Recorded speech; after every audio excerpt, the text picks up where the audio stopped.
Bonsoir, chers auditeurs de Tandem 2.0. Je suis ravie de vous retrouver ce soir, toujours en Zoom, comme vous le voyez, mais peut-être plus pour longtemps, et toujours sur Tandem 2.0. Et c'est avec une grande joie, donc, ce soir, en compagnie de Pug, que je vous propose un nouveau numéro de notre émission 50 nuances d'antisémitisme. Bonsoir Pug, comment vas-tu? Ça va bien, Galit, et toi? Eh ben, écoute, moi, ça va super. Ici, comme tu vois, on est toujours en Zoom, pas encore en studio. Ça ne saurait tarder, mais pour l'instant, on est encore chacun chez soi. Alors, Pug, ravi de te retrouver pour 50 nuances d'antisémitisme. On ne te Moi présente aussi. plus. Toi, le plus en plus célèbre cofondateur de Nation pour Israël. Alors, on te retrouve ce mois-ci encore pour l'actualité de l'antisémitisme. L'actualité nous a offert encore quelques belles perles ce mois-ci. On a eu l'embarras du choix quand on a décidé de faire notre sélection d'octobre. Ouais, il y en Et a trop. oui, voilà, on a sélectionné donc 3 événements. Et je te propose de les décortiquer avec ta perception de Goy qui défend toujours Israël. D'accord? Absolument. Allez, c'est parti. On va commencer donc avec notre premier sujet. Alors, le premier sujet de ce mois-ci, c'est Gal Gadot dans le rôle de Cléopâtre. Alors, comme ça va devenir une habitude, je contextualise et puis après, je te donne la parole pour ton analyse. Ouais. Alors, il y a quelques jours, l'annonce du choix de l'actrice israélienne Gal Gadot pour incarner Cléopâtre à l'écran a enflammé la twittosphère. Haro sur le bonnet, indignation, blasphème. Comment cette Israélienne, blanche et ancienne membre des forces de Tsahal, prétend-elle interpréter Cléopâtre, reine d'Égypte? Comment cette voleuse de terre devient maintenant une voleuse de rôle? N'aurait-on pas pu trouver une actrice africaine pour incarner une reine d'Afrique? Alors Pug, dis-nous, antisémitisme pur et dur ou whitewashing hollywoodien? Euh, En fait, ce qui est passionnant dans cette affaire, c'est que en fait, c'est en premier lieu un débat d'historiens et d'archéologues, je devrais dire, qui déborde complètement au XXIe siècle avec des considérations qui n'ont rien à faire dans l'histoire et dans l'analyse historique. Qui était Cléopâtre? Quelle était son ethnie? Est-ce que son ethnie pourrait être représentée aujourd'hui correctement? Est-ce que ses origines pourraient être représentées aujourd'hui correctement? Je ne vais même pas y répondre. C'est véritablement un débat d'historiens. Il y en a qui disent que les Égyptiens sont africains, des Nubiens, donc des gens qu'on va appeler négroïdes d'Afrique noire. Il y en a qui pensent que ce sont plutôt un petit peu comme des Berbères. Il y a des gens qui ont pensé que non, ce sont des Sémites, sauf que les Égyptiens eux-mêmes dépeignaient les Sémites différemment. Donc, les Égyptiens, c'est un sujet. Là, on parle de l'Égypte lagide, donc l'Égypte des Ptolémées, d'une dynastie d'origine grecque. Donc, en fait, comment est-ce qu'on fait un espèce de méli-mélo pour arriver à trouver l'ethnie de Cléopâtre, se mettre tous d'accord historiquement, et ensuite sélectionner une personne qui va représenter cette ethnie? Ça me paraît super complexe. Ensuite, Hollywood, le cinéma, par nature, c'est de la représentation, c'est pas de l'histoire. Moi, par exemple, je vais donner un exemple que je cite souvent. J'aimais beaucoup le film Kingdom of Heaven, qui parle de la chute de Jérusalem en 1187. Depuis que je suis allé à Jérusalem, j'arrive plus à le regarder, parce que les paysages ne sont pas ceux de la Judée. C'est le désert marocain, ça ressemble pas du tout. J'arrive plus en fait à identifier la Jérusalem de ce film avec la Jérusalem que je connais et que j'imagine. Donc en fait, par nature, le cinéma, l'art est une représentation qui sort de la tête de quelqu'un qui veut représenter les choses comme ça. Donc il n'a jamais été comment dire, de principe dans le cinéma de faire une reconstitution historique parfaite. Donc en fait, prendre Gal Gadot ou même prendre une japonaise pour montrer Cléopâtre, ça ne devrait poser de problème à personne. En aucun moyen que ce soit. Pourquoi est-ce que, bizarrement, quand c'est Gal Gadot, une Israélienne, qui est choisie pour ce rôle, ça déclenche un scandale? J'arrive pas, là non plus, moi, le goy, à voir autre chose que de l'antisémitisme, où ils vont nous mettre la nuance, non, mais c'est surtout qu'elle est israélienne, ça nous pose problème. Mais bon. Alors, dans ma présentation, j'ai fait cette petite note ironique où je disais que cette voleuse de terre se permettait maintenant de devenir une voleuse de rôle, parce que tout simplement, alors je me suis référée, j'ai lu un tweet, alors d'ailleurs, je sais pas trop qui est cette dame, hein, du milieu hollywoodien, qui s'est permise donc de tweeter ça, de tweeter ça vous suffit pas à vous les Israéliens d'avoir volé des terres arabes, il faut maintenant que vous voliez aussi les rôles arabes, parce que finalement qu'est-ce qu'elle avait d'arabe, Cléopâtre? Pas grand-chose. À ma connaissance, rien du tout. Les Égyptiens ne sont pas. Voilà, de les l'Égypte Égyptiens ne en sont Égypte pas arabes. antique, Oui. oui, voilà, ça n'existait même pas à l'époque, les Arabes, à l'époque de l'Égypte antique. Aussi, ça existait, puisque, en fait, par exemple, dans la Bible, dans le livre de Néhémie, il est question, je ne vais plus me souvenir de son nom, mais de Sanballat, Tobija, et je crois que c'est Gershon qui est appelé l'arabe. Donc, on sait qu'il y a des Arabes déjà à cet endroit, mais c'est la première fois qu'il y a la mention des Arabes. À l'époque de Cléopâtre, si je ne me trompe pas, on va surtout parler des Nabatéens, qui seraient les plus près, en fait, de la région. Ouais. Les Arabes au sens large du terme, effectivement, dans l'Antiquité, c'est pas une entité telle qu'on va la définir aujourd'hui. Et est-ce que...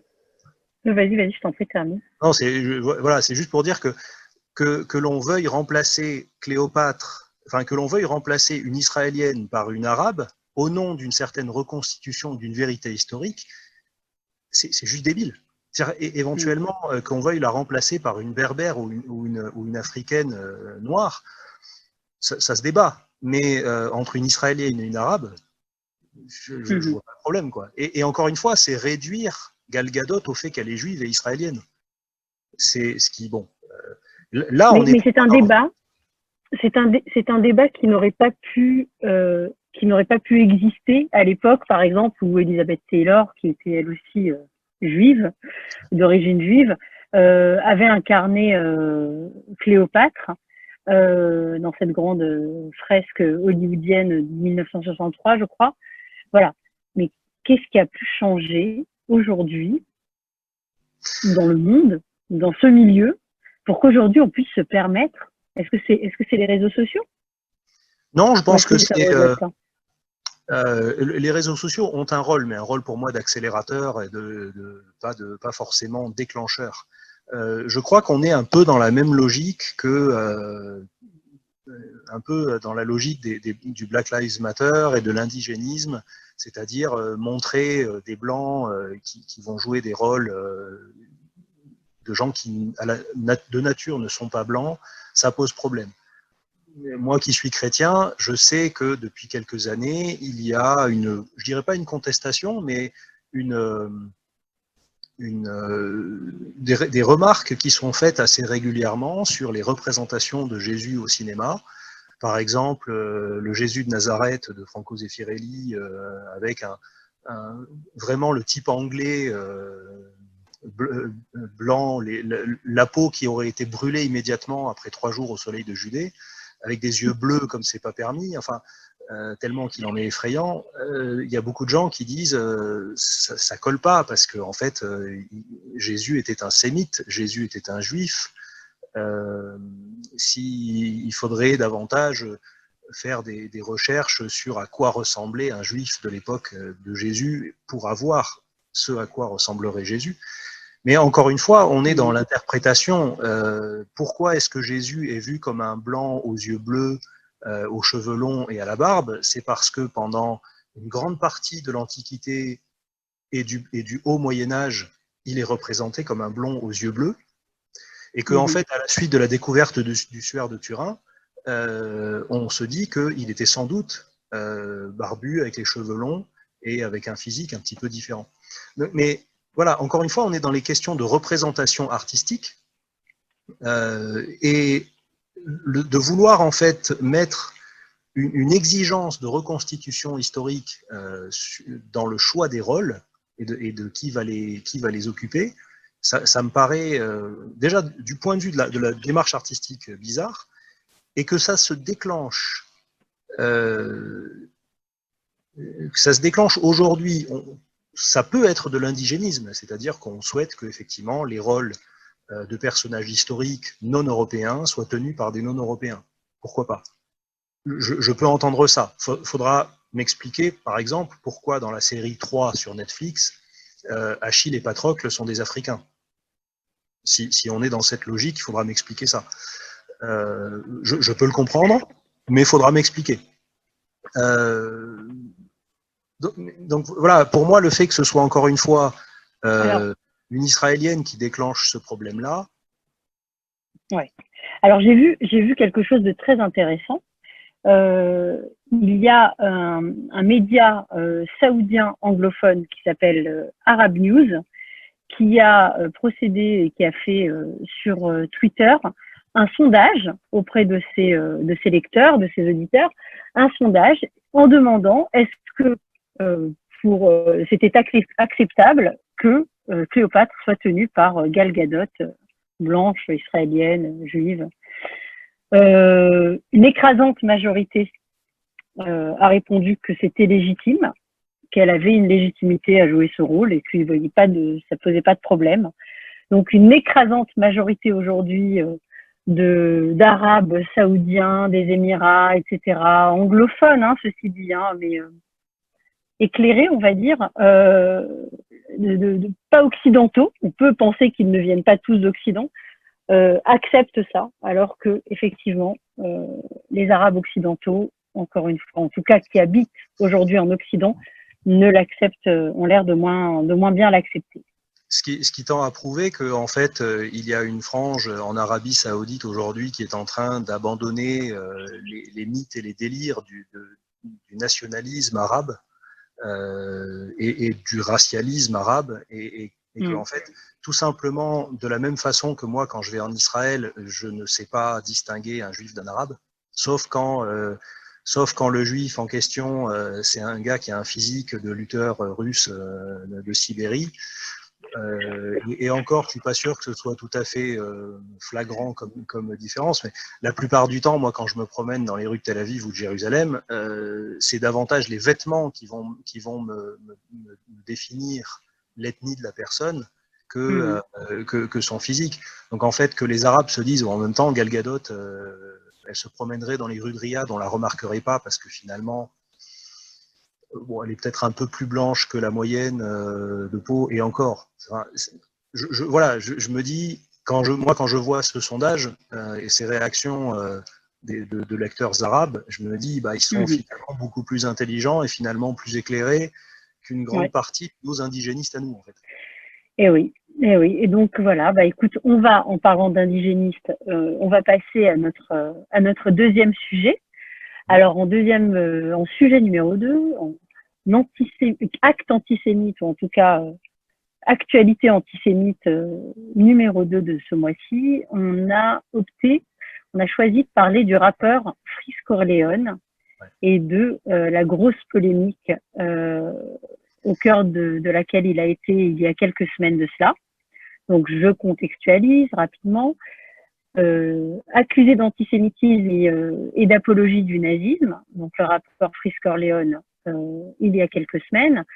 Il est connu pour ses punchlines assez violentes. C'est un rappeur qui est connu pour faire des vidéos, avoir traiter de sujets assez violents. Et là, il a surenchéri dans son dernier album avec des références très chics à Hitler, au camp de concentration et aux Juifs.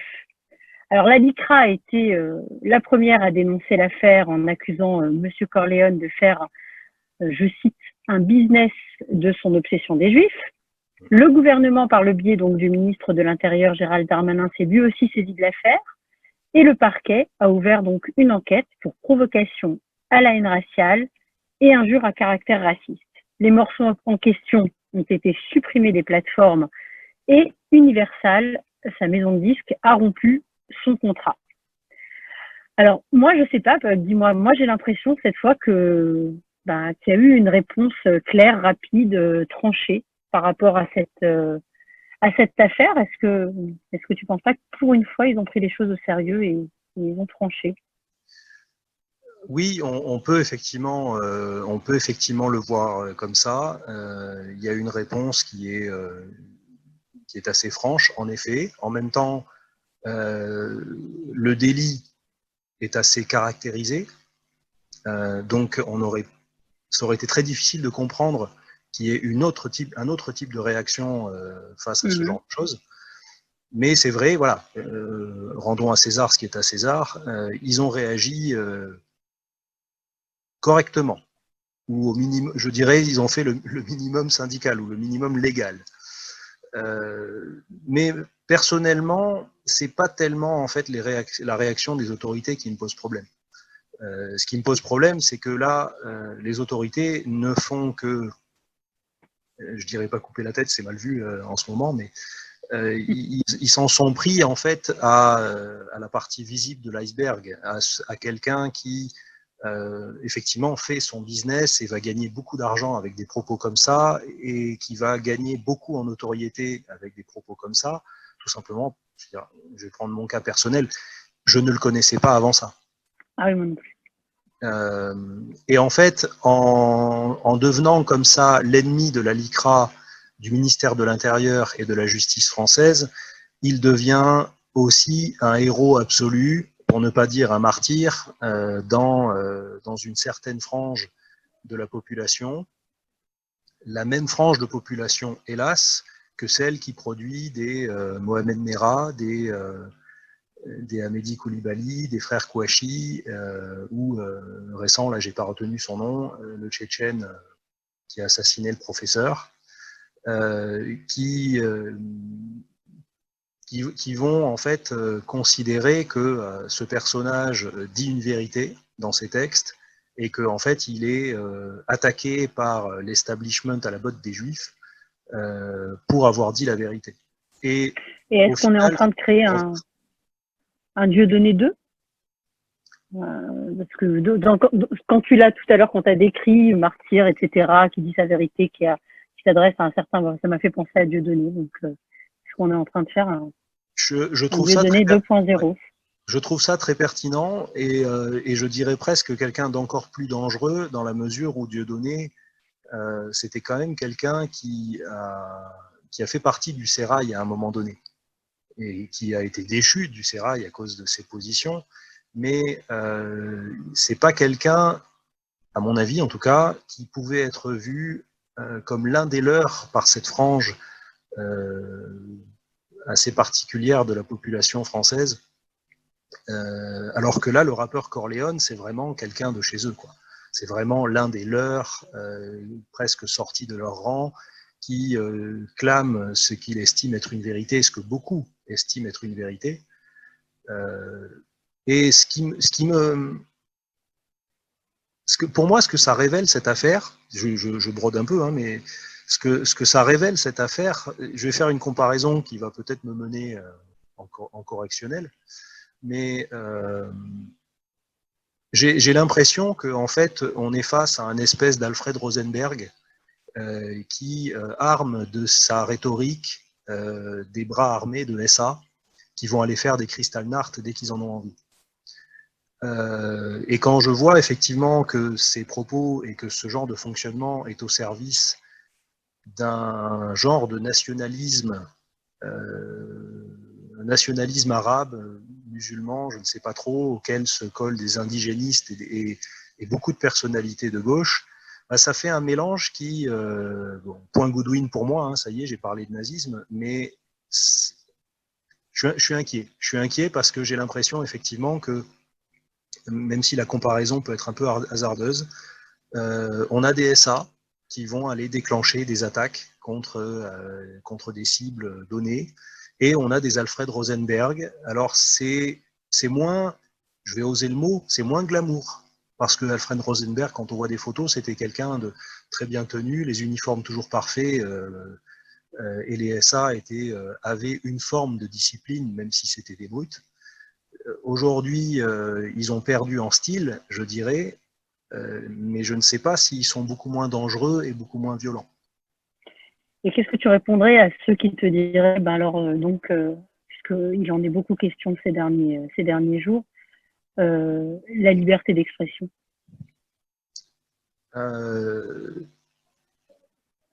C'est l'éternel débat, et là, on pourrait y passer 1 heure, mais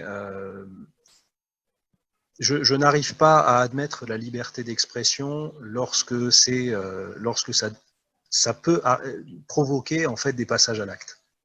Je suis tout à fait conscient des questions philosophiques sur la liberté d'expression. Le fait est qu'aujourd'hui, les propos sur les juifs font des morts. Et c'est pas une figure de style. C'est pas une figure de style. Je le dis depuis que j'ai commencé à m'engager pour Israël et le peuple juif. Mohamed Merah a dit aux policiers du raid « Je venge les enfants palestiniens tués par Israël ». Donc en fait, cette mise en accusation permanente des Juifs, elle débouche sur des morts. Elle débouche sur des actes violents. Et on se rend compte de plus en plus que finalement, toute parole jugée problématique par ces gens-là déclenche quelque chose. Enfin, de plus en plus, on va vers une parole égale passage à l'acte.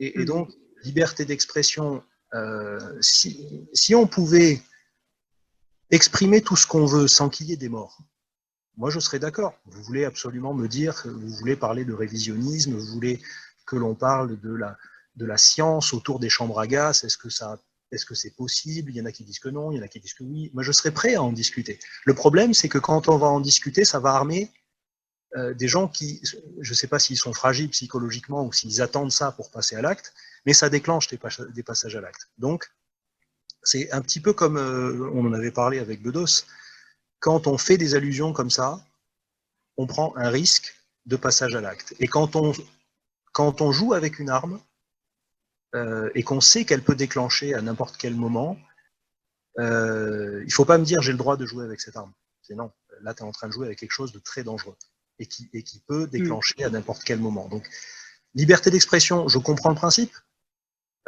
mais entre la liberté d'expression et des gens qui prennent des balles ou qui se font décapiter,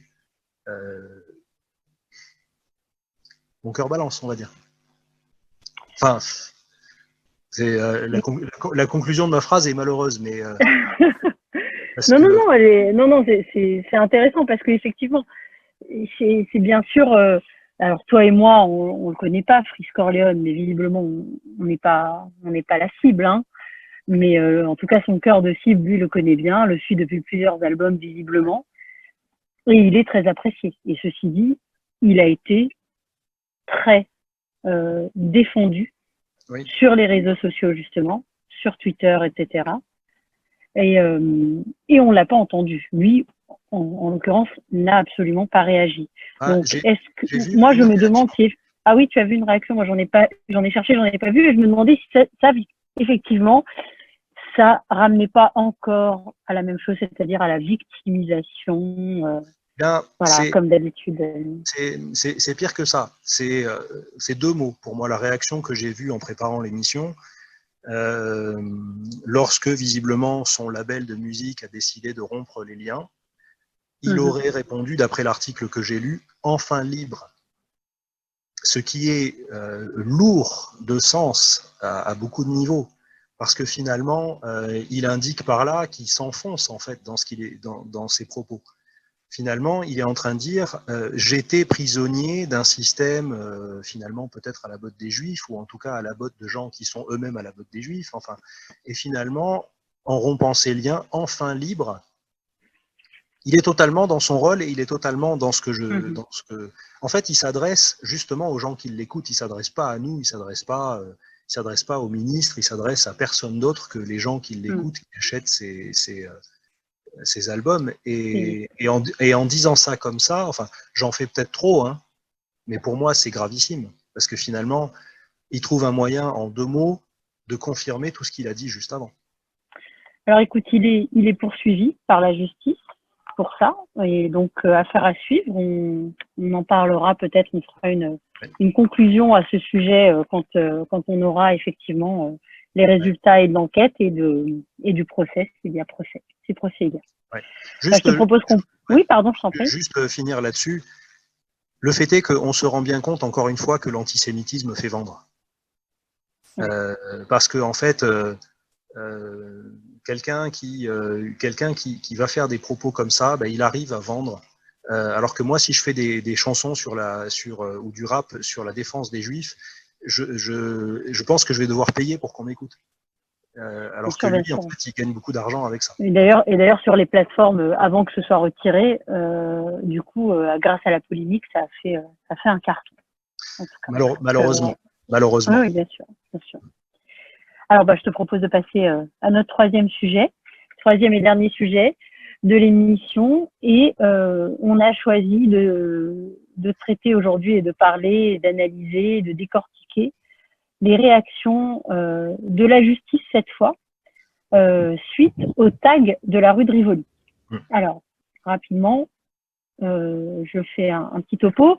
Le 11 octobre dernier, donc un dimanche matin, c'est dimanche donc de la semaine dernière, les promeneurs parisiens ont pu observer une série de croix gammées taguées en rouge sous les arcades de la rue de Rivoli. Immédiatement, je crois même que c'était en flagrant délit, l'artiste de rue est interpellé, placé en garde à vue et une enquête est ouverte pour, et c'est là que c'est bien drôle, dégradation de biens classés, alors que le ministre de l'Intérieur, Gérald Darmanin, encore lui, avait lui-même évoqué d'ignobles tags nazis en plein Paris. Le parquet, lui, a jugé que le caractère antisémite ne pouvait être retenu et que le tagueur a été déféré et jugé en comparution immédiate pour refus de signalisation et dégradation de biens classés. Alors, Pug, bien sûr, moi j'ai envie de te demander qu'est-ce que ce genre de décision judiciaire t'inspire et est-ce que c'est juste encore une décision qui va être juste symbolique ou est-ce qu'effectivement c'est un vrai coup porté à la lutte contre l'antisémitisme en France? Je crois que je vais quasiment immédiatement te rendre la parole parce que ce que tu me disais en préparant l'émission était très intéressant, qu'en fait on est certainement face à un problème du droit français et de quels cas sont prévus et comment fonctionne finalement le droit français. C'est un peu ce que tu me disais. C'est en fait, si ce n'est pas spécifiquement fait contre les juifs, véritablement, nommément, contre un bâtiment juif, contre une école juive, contre une personne, on ne peut pas retenir le caractère antisémite. Voilà, la circonstance aggravante, alors antisémite ou raciste, ne peut, dans la loi française aujourd'hui, c'est ce que j'ai découvert en préparant l'émission, ne peut être prise en compte par la justice que si l'attaque cible un bâtiment religieux, une église, une mosquée ou une synagogue dans le cas pour l'antisémitisme. Donc la justice est un peu pieds et poings liés ici. Donc à l'époque, ils avaient décidé de changer ça. Je crois que c'était Manuel Valls qui l'avait annoncé, donc ça fait déjà un bail, et que rien n'a malheureusement changé depuis. Donc voilà, ce genre d'action ne peut être considéré comme un acte antisémite s'il est fait sur un bâtiment lambda. En l'occurrence, c'est pas un bâtiment lambda, c'est la rue de Rivoli, et tu vas, toi, féru d'histoire, nous rappeler un petit peu tout ça. Oui, mais en fait, ça me fait réaliser ce que tu expliques là sur la circonstance aggravante, que on peut se retrouver dans des cas complètement ubuesques, par exemple, où je pense au camp du Natzweiler Struthof en Alsace, donc camp de concentration allemand en France. Eh bien, on pourrait envisager dans le contexte que tu viens de décrire que, en fait, quelqu'un qui taguerait une croix gammée sur le panneau de signalisation juste à côté de celui qui signale le Natzweiler Struthof, comme c'est pas spécifiquement sur un symbole, on va dire, juif ou de mémoire, ou ainsi de suite, eh ben, on ne pourrait pas considérer que c'est un facteur aggravant d'antisémitisme. Ça paraît, c'est sidérant en fait de penser que on peut arriver en fait à contourner les lois et que finalement c'est la justice française elle-même qui se retrouve pieds et poings liés parce que le cadre juridique ne permet pas l'interprétation antisémite de tel événement. Après, effectivement, j'embraye, la rue de Rivoli, je vais faire on va dire de l'analyse un peu fiction. Les croix gammées dans la rue de Rivoli. Il faut savoir qu'effectivement, la rue de Rivoli, c'était le quartier général des forces allemandes. Enfin, c'était le quartier qui était le quartier général des forces allemandes. Le Palais Bourbon, donc l'Assemblée nationale, était le siège de la Luftwaffe, donc de l'armée de l'air allemande. L'hôtel de la tout Marine. Le long de la rue de Rivoli, il y avait les drapeaux. C'est ça. Mais c'est parce que en fait, les forces allemandes, le quartier général des forces allemandes en Europe était là. Enfin, à l'ouest, en tout cas, était là. Le gouverneur militaire de Paris avait ses bureaux à l'hôtel Meurice. L'hôtel de la Marine était le siège de la Kriegsmarine en France. Comme j'ai dit, le Palais Bourbon, la Luftwaffe. Enfin, on avait vraiment ils sont pas totalement idiots, hein, les nazis. Ils ont pris finalement le quartier le plus luxueux de Paris et le plus agréable pour s'installer. Et donc, effectivement, comme tu le dis, on avait des drapeaux, il y a des photos qui existent qui montrent ces drapeaux nazis qui flottent rue de Rivoli. Donc, on peut considérer que quelqu'un qui met des croix gammées rue de Rivoli, c'est qu'en fait, il est nostalgique de la période allemande et des drapeaux dans la rue de Rivoli.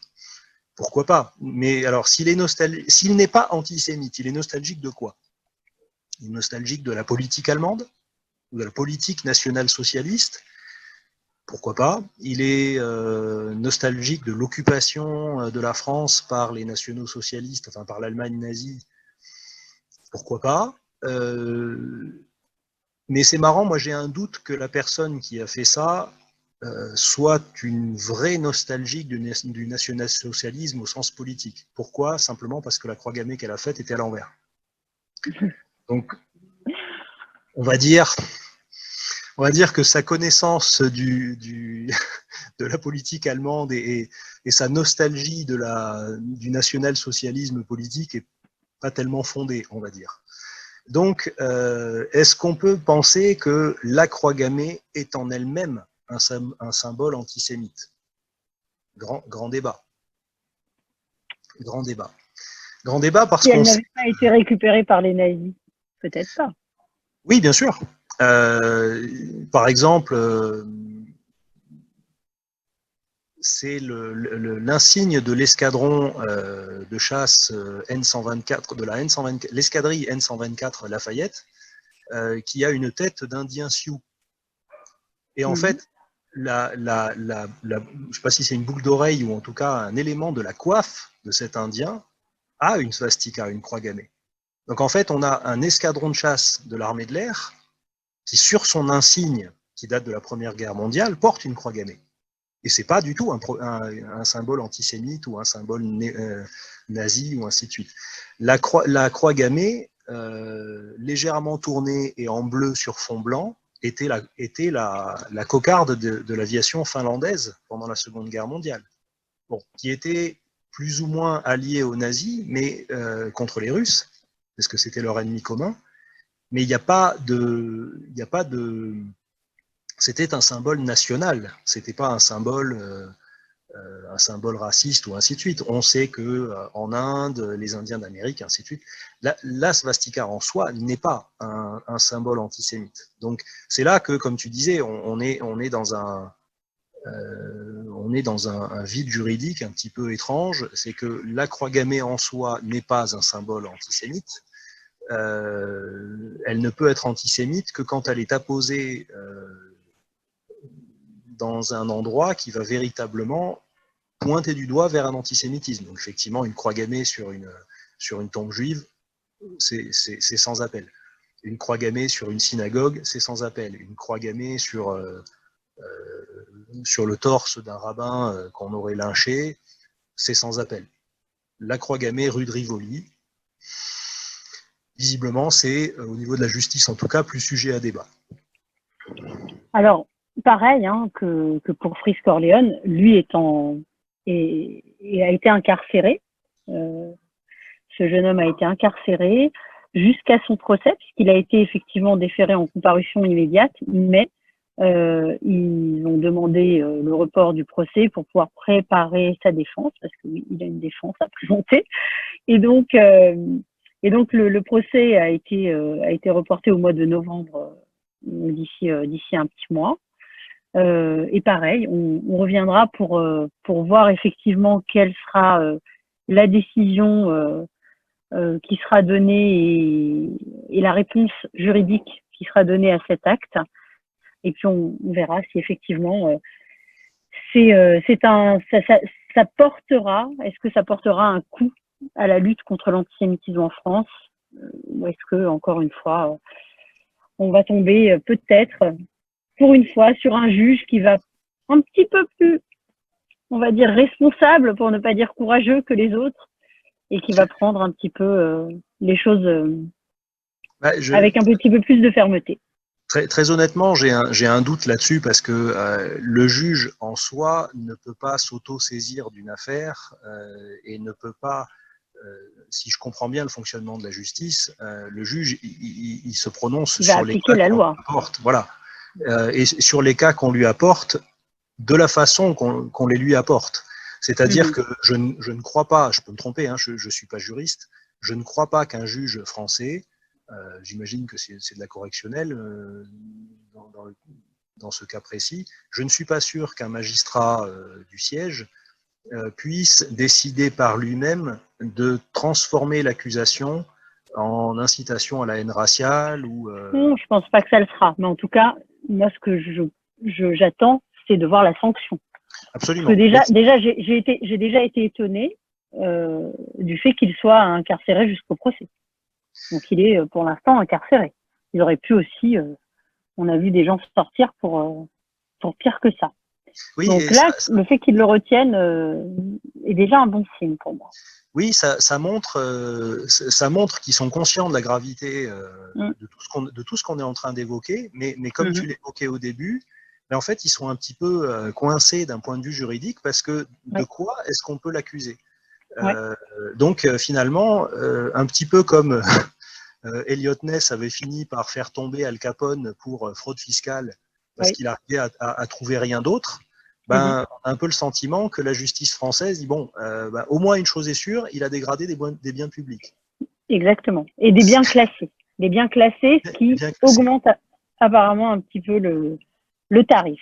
Mais c'est vrai que par exemple, juste commentaire que j'aurais peut-être dû faire avant, en Allemagne, le simple fait en fait de montrer une croix gammée est interdit. Et donc, en soi, la croix gammée est interdite. Par exemple, quand moi qui fais des maquettes d'avions, les maquettes de la marque Revell qui est allemande, en fait, même au niveau de la reconstitution historique, ils n'ont pas le droit de faire figurer les croix gammées sur leurs avions ou sur les chars. Donc on a la croix allemande classique. Donc en fait, en Allemagne, ils ont fait ce pas où ils disent la croix gammée. Ils ont fait ce travail. Ils ont fait un travail de mémoire remarquable. Oh, ils ont fait un travail remarquable sur eux-mêmes. Oui, et d'un autre côté, ça pose aussi un problème dans la mesure où, par exemple, si des gens vont faire de la reconstitution historique ou un spectacle historique en Allemagne, ils n'ont pas le droit de porter des uniformes à croix gammée. Alors qu'en France, si on justifie que c'est pour un spectacle ou une reconstitution, on a le droit. Ce qui est en soi intelligent, parce que si on veut représenter l'histoire, il faut la représenter correctement. Moi, personnellement, qui aime l'histoire, avoir un avion allemand qui n'a pas la croix gammée, j'ai l'impression qu'il manque un truc. Historiquement, c'est pas. Donc voilà, encore une fois, on est. Bon, écoute, en France, en tout cas, il y a beaucoup de lois. Elles sont pas toutes très bien faites, pas toutes applicables, pas toutes appliquées, même quand elles sont bien faites et qu'elles sont nécessaires. Donc on va continuer de veiller. On viendra vous donner les conclusions de ces affaires qui n'ont pas encore connu leur épilogue juridique. Voilà, merci Pug, Jean-Juvin, merci pour ce moment, merci pour ces Merci à toi. éclairages, merci voilà, pour toujours être là et nous défendre sur les réseaux et être vigilant à chaque chose, ne rien laisser passer. Je vois tes échanges et j'admire ton énergie. Merci beaucoup Pug. Ben, on continue de veiller ensemble, Ouais. hein, on continue à s'envoyer des petits messages dans le courant du mois pour voir un petit peu ce qui se passe au niveau de l'actualité antisémite. On baisse à la garde. On revient très bientôt, hein, au mois de novembre. On va se trouver une date avec un nouveau numéro toujours intransigeant de 50 nuances d'antisémitisme. Et puis, quant à vous, chers pandémistes, nous vous donnons rendez-vous la semaine prochaine pour une nouvelle émission de Tandem 2.0. Et en attendant, même si on est en bonne voie chez nous ici en Israël, protégez-vous toujours, protégez vos proches, sortez masqués pour pouvoir vous aimer vivant. À très bientôt, merci à tous et je vous souhaite voilà, une très bonne fin de soirée. Au revoir. Au revoir.